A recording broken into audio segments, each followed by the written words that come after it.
Dans le charmant village d'Avignon, où les histoires circulent dans les ruelles étroites et les traditions défient l'épreuve du temps, une femme a laissé derrière elle un héritage qui déclencherait une série d'événements stimulants. C'est l'histoire de Camille Dubois, une femme dont la vie paisible a été bouleversée par une découverte surprenante dans sa propre maison et les conséquences inattendues qui en ont découlé. Camille Dubois, une femme âgée en Provence, avait laissé un message spécial dans son testament après avoir été abandonnée par ses enfants. Dans une banlieue paisible de Paris, une maison spacieuse avec un jardin méticuleusement entretenu se démarquait des autres. C'était la résidence de Camille Dubois, une dame de 75 ans connue dans le quartier pour sa douce gentillesse et son jardin rempli de fleurs vibrantes. Cependant, la joie des couleurs dans son jardin contrastait avec la tristesse du silence dans sa maison. Antoine et Amélie, ses enfants, avaient déménagé depuis des années et les visites qui étaient autrefois fréquentes étaient devenues rares et avaient finalement cessé. Assise dans le vieux fauteuil du salon avec une tasse de café à la main, Camille regardait fixement le portrait de famille sur la cheminée. Les sourires juvéniles d'Antoine et Amélie aux côtés du défunt mari de Camille semblaient appartenir à une autre vie. « Où sont Antoine et Amélie, mes chers ?» murmura Camille, sa voix tremblante et ses yeux embués de larmes. Une sonnerie interrompit le silence. Camille répondit, espérant que ce soit un de ses enfants. « Maman, c'est moi, Antoine », annonça la voix à l'autre bout du téléphone. Le soulagement dans la voix de Camille était palpable. « Oh, Antoine, cela fait si longtemps que je n'avais pas entendu ta voix. »« Tu m'as manqué », répondit Antoine avec un ton étudié. « Et moi aussi. Nous y avons réfléchi. Nous avons besoin de passer plus de temps avec toi. Nous envisageons une visite, qu'en penses-tu » Camille sentit un éclat de joie. « Oh, ce serait merveilleux, mon cher. Je suis impatiente. » En raccrochant, le sourire de Camille illumina la pièce. Elle n'avait aucune idée que cet appel serait le début d'une série d'événements qui changerait sa vie pour toujours. Par une froide et sombre nuit d'automne, les phares d'une voiture illuminèrent l'entrée de la maison de Camille. Antoine et Amélie, tous deux avec des expressions préoccupées, descendirent du véhicule et se dirigèrent vers la porte d'entrée. Amélie, la plus jeune des deux, avec un maquillage parfaitement appliqué pour dissimuler les marques du temps, regarda Antoine avec une expression hésitante. « Penses-tu qu'elle nous croira ?» murmura-t-elle nerveusement. Antoine, plus âgé et avec de profondes rides d'inquiétude sur son visage, regarda Amélie, son regard sévère mais déterminé. « Elle doit nous croire, Amélie. Nous n'avons pas d'autre choix. » Ils frappèrent à la porte et furent accueillis par le sourire radieux de Camille. « Antoine, Amélie » s'exclama-t-elle, les embrassant chaleureusement. « Interest. J'ai préparé le dîner. » Pendant le dîner, Antoine et Amélie remplirent l'ancienne maison de rires et d'anecdotes sur leur vie. Dans la métropole animée, ils ont discuté de leurs emplois, de leurs amis et même des défis auxquels ils étaient confrontés, mais ils ont gardé le silence sur la partie cruciale de leur vie, leurs difficultés financières. Au cours des jours suivants, les visites d'Antoine et d'Amélie sont devenues plus fréquentes. Ils ont aidé Camille avec les tâches ménagères, apporté des cadeaux et fait toutes sortes de gestes qui ont ravivé l'espoir de Camille de retrouver ses enfants. « Ma maman » commença Antoine un soir, « Amélie et moi avons réfléchi. Tu nous manques et nous pensons que tu nous manques aussi. Que dirais-tu de vendre cette maison et de venir vivre avec nous à Marseille ?»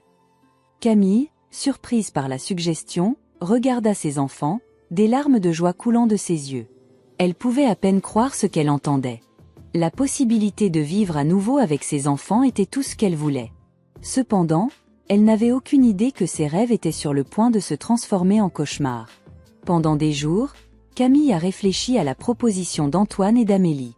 Elle aimait sa maison, mais l'idée de vivre avec ses enfants, de voir leur visage tous les jours et de partager leur vie, la remplissait d'émotions.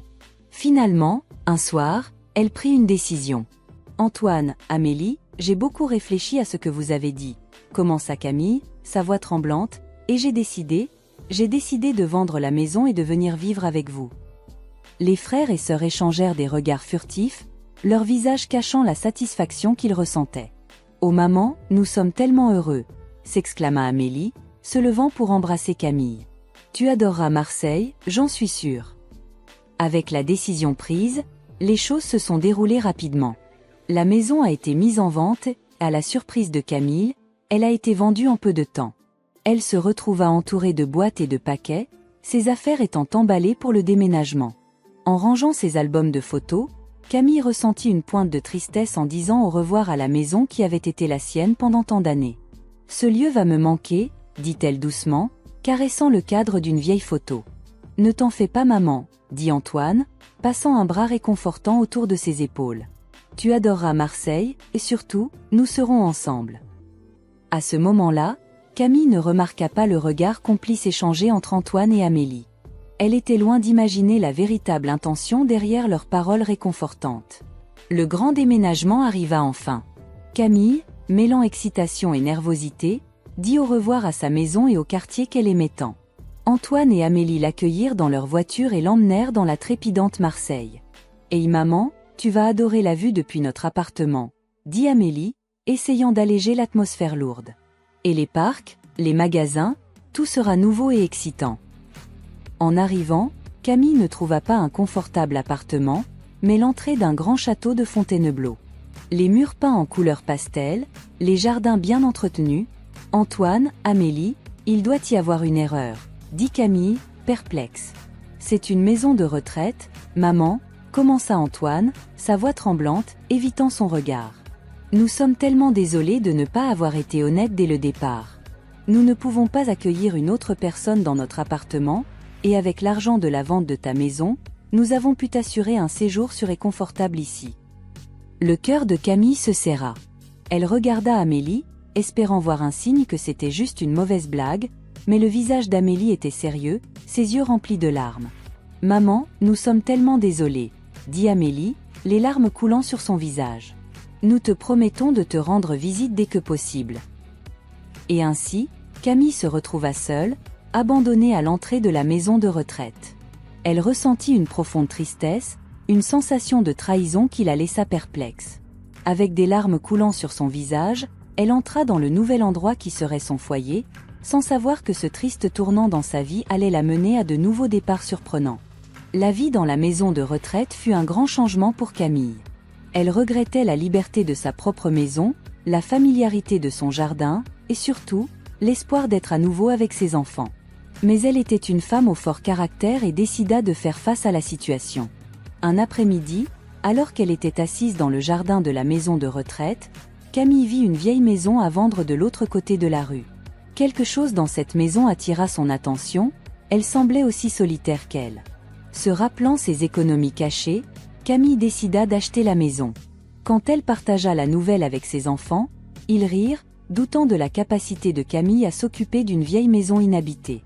Mais Camille était déterminée. « Je suis plus forte que vous ne le pensez », dit Camille en regardant les yeux d'Antoine et d'Amélie. « Et cette maison sera la mienne. » Le jour du déménagement, Camille se retrouva une fois de plus entourée de boîtes. Mais cette fois-ci, quelque chose semblait différent, un sentiment d'anticipation et d'espoir imprégnait l'atmosphère. Peu de temps après s'être installée, Camille rencontra ses nouveaux voisins, un jeune couple avec des jumeaux de 4 ans. Éléonore et Pierre étaient aimables et offraient leur aide pour les réparations nécessaires dans la maison. « Camille, cette maison a besoin d'un peu d'amour, » dit Pierre, regardant autour de la maison délabrée. « Je pense que nous pouvons t'aider avec ça. » Ainsi, une nouvelle amitié naquit et Camille, même au milieu de sa situation difficile, se retrouva entourée de personnes qui se souciaient vraiment d'elle. C'était un changement inattendu mais bienvenu qui la réconfortait profondément. Les mois suivants furent un tourbillon d'activités. Éléonore et Pierre, avec leurs adorables jumeaux, Juliette et Mathieu, aidèrent Camille à transformer la vieille maison en un foyer. Ils peignirent les murs, réparèrent le toit et arrangèrent le jardin. Malgré son âge, Camille était déterminée à contribuer autant que possible. « Camille, tu as besoin de te reposer », grondait Éléonore, tandis que Camille insistait pour aider à planter des fleurs dans le jardin. « Chère, je ne me suis jamais sentie aussi vivante », répondait Camille, son visage illuminé par la joie. La vieille maison retrouva une nouvelle vie. Les murs furent repeints, le jardin fleuri et la maison, autrefois si solitaire, étaient maintenant remplis de rires et de conversations. Antoine et Amélie, observant de loin, ne pouvaient pas croire à la transformation. Ils n'avaient jamais imaginé que leur mère serait capable d'un tel exploit. Cependant, leur surprise se transforma rapidement en colère et en ressentiment. Ils pensaient avoir été trompés, croyant que Camille leur avait caché de l'argent. « Ma mère, tu nous as vraiment surpris, » dit Antoine lors d'une visite, sa voix emplie d'une fausse joie. Oui, maman, tu nous as montré à quel point tu es indépendante, ajouta Amélie, son sourire ne parvenant pas à ses yeux. Mais Camille, heureuse dans sa nouvelle vie et ignorant les sentiments de ses enfants, se contenta de sourire et de les remercier, sans se douter de la tempête qui se préparait. La vie dans la vieille maison ne faisait que commencer et avec elle, de nouvelles surprises attendaient. Avec la maison enfin en ordre, Camille commença à explorer chaque recoin, chaque pièce, découvrant tous les secrets que l'endroit recelait. Un après-midi, alors qu'elle descendait les escaliers grinçants vers le sous-sol, Camille remarqua quelque chose d'étrange. Le sous-sol était humide et sombre, rempli de vieilles boîtes et de meubles poussiéreux. Dans un coin, il y avait une grande malle ancienne fermée à clé. La curiosité de Camille s'alluma immédiatement. Éléonore, remarquant l'excitation de Camille, suggéra « Peut-être que Pierre pourrait ouvrir la malle pour toi, Camille. » Avec l'aide de Pierre, la malle fut ouverte, révélant une impressionnante collection de bijoux et d'or, chaque pièce plus éblouissante que la précédente. Camille fut stupéfaite, à peine capable de croire à la fortune qu'elle avait découverte dans sa propre maison. « Êtes-vous sûre de cela, maman ?» demanda Éléonore, préoccupée par le bien-être de Camille. « Je suis sûre, ma chère, » répondit Camille avec un sourire doux. « C'est important pour moi d'être ici, entourée d'amour et de souvenirs. » Les jours passèrent lentement, chacun marqué par la présence constante d'Éléonore et de Pierre, qui se relayaient pour prendre soin de Camille. Juliette et Mathieu passaient des heures dans le jardin, apportant des fleurs fraîches et des dessins pour leur chère grand-mère. Pendant ce temps, Antoine et Amélie affrontaient leur propre lutte intérieure. La cupidité les consumait, et chaque jour les éloignait davantage de leur mère. Ils ne pouvaient pas comprendre son désir de rester à la maison plutôt que de chercher un traitement médical adéquat. La nuit précédant la lecture du testament de Camille, la maison était remplie de tension. Antoine et Amélie pouvaient à peine contenir leur anxiété, tandis qu'Éléonore et Pierre s'accrochaient à l'espoir que tout irait bien pour leur ami. Enfin, le jour de la lecture du testament arriva. François, l'avocat de Camille, ouvrit l'enveloppe et commença à lire à haute voix les mots soigneusement écrits par Camille. Pour la surprise de tous, Camille avait laissé la majeure partie de sa fortune à Éléonore et Pierre, reconnaissante pour leur amour et leur amitié inconditionnelle. Antoine et Amélie furent choqués, incapables d'accepter que leur mère ait pris cette décision. La lecture du testament marqua le début d'un nouveau chapitre pour la famille. Malgré la tristesse de la perte de Camille, la générosité de son esprit vivrait éternellement dans la maison qu'elle avait transformée en un foyer rempli d'amour et d'amitié. Et ainsi, alors que le soleil se couchait sur la ville d'Avignon, l'histoire de Camille Dubois et son héritage d'amour et de générosité se poursuivait, nous rappelant que la véritable richesse réside dans les cœurs de ceux qui nous entourent. Camille les observait depuis la fenêtre, une profonde tristesse dans son regard. « J'espère qu'ils trouveront le bonheur un jour », murmura-t-elle pour elle-même. « Ils le méritent. » Elle savait que son temps était compté, mais elle n'avait pas peur. Elle avait sa famille, Éléonore, Pierre, Juliette et Mathieu. Et elle avait aussi un plan final, un plan qui apporterait justice et équilibre pour tous. Le départ de Camille arriva par une froide matinée d'hiver, avec Éléonore tenant sa main. La perte fut ressentie dans tout le quartier. La douce dame qui avait illuminé tant de vies était partie. « Je promets de m'occuper de tout, Camille », murmura Éléonore, ressentant un mélange de tristesse et de détermination. « Repose en paix. » Amélie et Antoine accueillirent la nouvelle avec des émotions mitigées. La tristesse de perdre leur mère, mais aussi un soulagement face à la perspective de ce qu'ils pensaient être à eux. La communauté se rassembla pour les funérailles de Camille. Éléonore et Pierre, avec Juliette et Mathieu, reçurent du réconfort de la part d'amis et de voisins, partageant tous des histoires sur la façon dont Camille avait touché leur vie. À la fin des funérailles, un avocat sérieux s'approcha de la famille. « Je suis François, l'avocat de Camille », dit-il en leur remettant des enveloppes scellées. Elle a demandé qu'elles soient remises après les funérailles. Il y aura une lecture du testament la semaine prochaine. Tous furent surpris d'entendre parler du testament.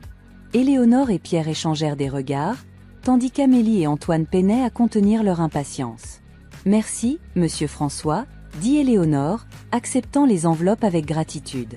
Et ainsi, avec le départ de Camille, commença une nouvelle série d'événements.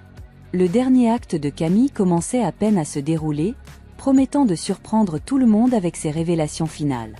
Dans les jours qui suivirent les funérailles, Éléonore et Pierre, accompagnés de Juliette et Mathieu, se remémorèrent les moments partagés avec Camille. La maison semblait vide sans sa présence, chaque coin leur rappelant l'amour et la chaleur qu'elle avait apporté dans leur vie. L'enveloppe scellée remise par François, l'avocat, restait sur la table de la salle à manger, un rappel constant du dernier message de Camille. Finalement, un après-midi, Éléonore décida de l'ouvrir. « Chère famille », commençait la lettre, écrite avec la tremblante calligraphie de Camille. À la fin, elle faisait référence au testament. « Vous découvrirez tout lors de la lecture », écrivait-elle. « Mais sachez que j'ai essayé de faire ce que je crois être juste. » La famille termina de lire la lettre, les yeux remplis de larmes. L'amour de Camille pour eux était présent dans chaque mot. Éléonore et Pierre, quant à eux, se regardèrent mutuellement avec les yeux grands ouverts, essayant de comprendre l'ampleur de la générosité de Camille. Enfin, François conclut la lecture, choisissant ses mots avec soin. Camille a laissé un message final à ses enfants biologiques, Antoine et Amélie, fit-il une pause, prenant une profonde inspiration avant de continuer. J'espère qu'ils trouveront le bonheur qu'ils recherchent et se souviendront que l'argent n'est pas la source de la joie. La vraie joie vient des personnes que nous aimons et de la manière dont nous traitons les autres. De mon argent, ils ont déjà eu la part qu'ils ont obtenue de la vente de la maison. Dans une situation où je me suis sentie trompée et pratiquement contrainte, ils ne verront pas un autre centime. La pièce devint immédiatement un tourbillon d'émotions conflictuelles. Antoine et Amélie, avec des expressions de colère et de frustration, quittèrent la pièce, les échos de leur départ résonnant encore dans l'air. Éléonore et Pierre étaient pratiquement immobiles, luttant pour assimiler l'inattendue générosité de Camille. Cependant, une chose était claire. Le dernier souhait de Camille avait tout bouleversé, et plus rien ne serait pareil. Antoine et Amélie sont furieux. Comment ose-t-elle laisser la majorité de sa fortune à des étrangers et à une maison de retraite? Ils se considéraient comme ses enfants, quel que soit le traitement qu'ils lui ont réservé ces dernières années. Ce n'est pas juste, se lamenta Antoine auprès d'Amélie alors qu'il s'installait dans la voiture après la lecture du testament. Nous sommes ses enfants. Cet argent devrait être le nôtre. Nous contesterons le testament, déclara Antoine, les yeux brillants de détermination. Elle était sénile. Elle ne savait pas ce qu'elle faisait. Pendant ce temps, Éléonore et Pierre étaient sous le choc. Ils n'avaient jamais espéré recevoir quoi que ce soit de Camille, encore moins une maison et une fortune pour leurs enfants. Nous ne pouvons pas accepter cela, déclara Éléonore, visiblement émue. Elle était notre amie, pas notre bienfaitrice.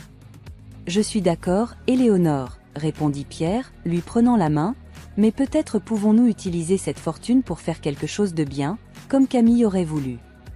Alors que la tempête se préparait, le dernier testament de Camille plongea la ville dans un tourbillon. Les semaines suivantes promettaient d'être remplies de tensions, alors que les héritiers apparents se préparaient à une bataille qui pourrait changer leur vie pour toujours. Les semaines suivantes étaient remplies de grandes tensions. Antoine et Amélie recherchèrent les meilleurs avocats que l'argent pouvait acheter. Essayant de contester le testament de Camille, Antoine a argumenté devant le tribunal qu'elle était sénile, son esprit n'était pas clair lorsqu'elle a rédigé ce testament.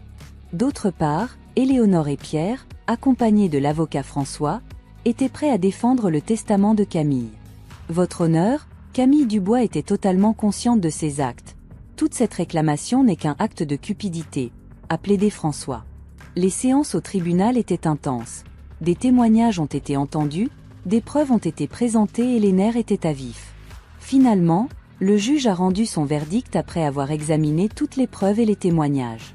Il était clair que Camille Dubois était en pleine possession de ses facultés mentales lorsqu'elle a rédigé son testament, donc la tentative de le contester a été rejetée. Le silence est tombé dans la salle d'audience lorsque la décision a été annoncée. Antoine et Amélie étaient choqués, tandis qu'Éléonore et Pierre ressentaient un mélange de soulagement et de tristesse. Ils savaient que cette fortune représentait le dernier souvenir tangible de leur chère amie Camille.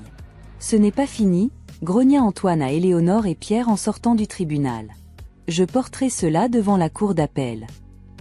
Éléonore a simplement acquiescé, tenant la main de Pierre.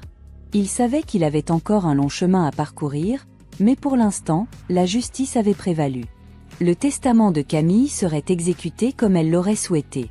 Antoine et Amélie, malgré leurs menaces, n'ont jamais réussi à porter l'affaire devant la cour d'appel.